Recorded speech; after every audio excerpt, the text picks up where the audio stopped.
किसान उत्पादक संगठन चैप्टर 3 पार्ट 11 एफपीओ के विकास में कानूनी पहचान का महत्व। किसान उत्पादक संगठन के शुरुआती वर्ष में अधिकतर समूहों को यह लगता था कि उनकी ताकत केवल इस बात में है कि वे कितने किसानों को जोड़ पाए या कितनी उपज एकत्र कर पाए, लेकिन धीरे धीरे और अक्सर कठिन अनुभवों के बाद उन्हें ये गहराई से समझ आने लगा कि किसी एफपीओ की असली ताकत उनकी कानूनी पहचान में ही होती है। एक मजबूत कानूनी पहचान यानी स्पष्ट रूप से पंजीकरण, समय पर अनुपालन का रिकॉर्ड और पारदर्शी शासन प्रणाली एफपीओ के लिए नए अवसरों को दरवाजे खोलती है। इससे एफपीओ का बैंकों से ऋण और सरकारी योजनाओं, बड़े खरीदारों के अनुबंध और बाहरी निवेश जैसी सुविधाएं प्राप्त करने में आसानी होती है। इसके बिना चाहे एफपीओ कितना भी सक्रिय और ईमानदार हो, उसे अक्सर सीमाओं में ही रहना पड़ता है। तेलंगाना के निजामाबाद जिले के एक हल्दी उत्पादक एफपीओ का उदाहरण लें। 2009 में इस एफपीओ ने लगभग 400 टन हल्दी छोटे किसानों से एकत्र की, जिससे उन्हें बेहतर कीमतों पर सौदेबाजी का मौका मिला।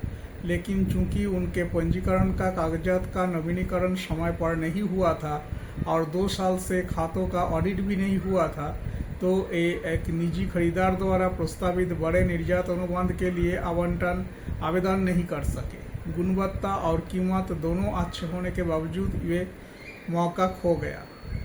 ये एक सख्त सबक था कि बाजार तक पहुंचने के लिए केवल उत्पादन काफ़ी नहीं, कानूनी और संस्थागत तैयारी भी जरूरी है।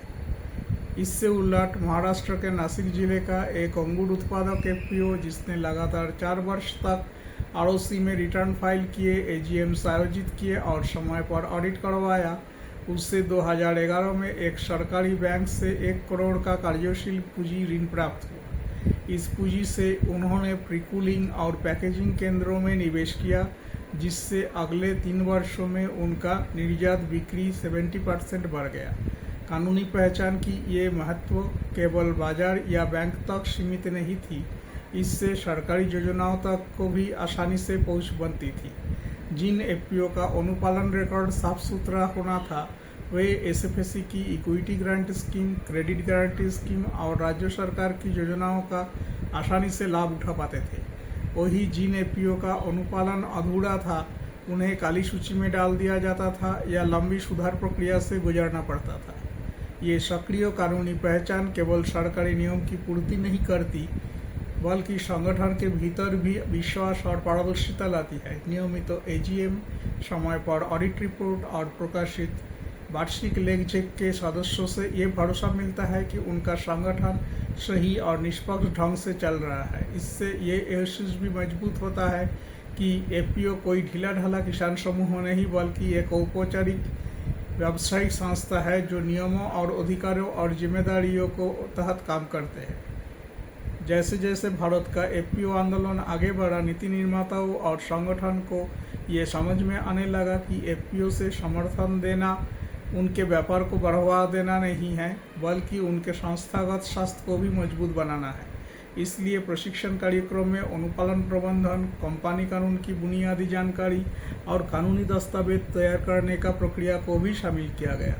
कई एनजीओ और सीबीबीओज ने अंशकालिक कंपनी सचिवों की नियुक्ति की, ताकि एक से ज़्यादा एफपीओ को कानूनी जिम्मेदारियों को पूरा करने में मदद मिल सके। इस पूरी प्रक्रिया से एक सीधी और ज़रूरी बात सामने आई।